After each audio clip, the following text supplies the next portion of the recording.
তো নওগাঁকে নিয়ে একবার বলেছিলাম যে রাজশাহী বিভাগের ভিতরে যতগুলো ভদ্র জেলা আছে তার মধ্যে নওগাঁ নাম্বার 1-এ থাকবে। না, এটা আজকে প্রথম না, আমি আগেও বলেছি। এবং একটা জিনিস খেয়াল করবে, নওগাঁর অনেক সাহু আছে, কয়েকশো বিঘা জমির মালিক, কিন্তু রাস্তায় যখন হাঁটে পড়শার সাহুরা দেখলে মনে হবে আহামরি টাকা নাই। কিন্তু এটা প্রমাণ করে আমাদের নওগাঁর লোকের যতই টাকা হোক আমাদের মনটা কিন্তু অহংকার মুক্ত মন যুবক ভাই, তাই না বলো? আবার খেয়াল করবেন আমাদের নওগাঁর ভাষা কিন্তু অনেক সুন্দর। আমি সেই দিন ওয়াজে আসার আগে নওগাঁর একটা ভিডিও দেখছিলাম নওগাঁর ভাষা নিয়ে। তো দেখলাম ছোট্ট একটা মেয়ে আর একটা মেয়েকে নওগাঁর ভাষায় বলতেছে, কিরে তিথি, কিংকা আসু? তো বান্ধবী বলছে, আমি তো ভালোই আছি, তুই কিংকা আসু? তো বলছে, হ্যাঁ আমিও ভালোই আছি। মেলা কদিন থেকে তুই স্কুল আসিস না, তোর কি হচ্ছে? বলছে, আঙ্কেল দাদিরা না অসুখ হচ্ছে। তা ইয়ে করলে হবে, স্কুলে আসতে হবে না রে বা, ঠিক কিনা বলেন? এই 2 দিন আগে গাড়িতে বসে বসে নওগাঁর একটা ভিডিও আমার সামনে আসলো।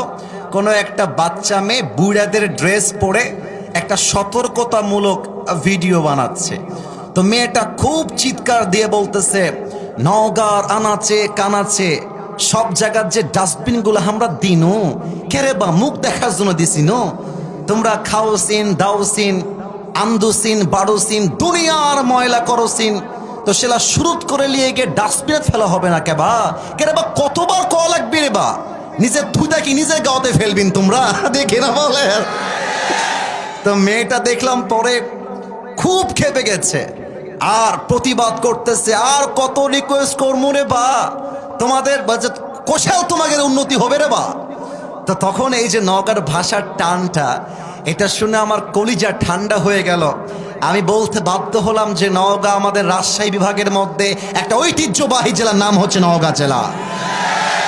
আমাদের নওগাঁয় আছে বৌদ্ধ বিহার, আমাদের নওগাঁয় রয়েছে কুসুম্বা মসজিদ।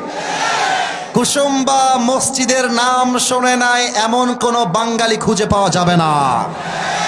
So we feel so proud of our Naga. This is the really blessing feelings in our heart যে আমরা নওগাঁর মানুষ। আমি সবাইকে দোয়া করে দেই, আল্লাহ নওগাঁর যুবকদেরকে মুরব্বীদেরকে তুমি ইসলামের সৈনিক হিসেবে কবুল এবং মঞ্জুর করে নাও। পড়েন সবাই আমিন।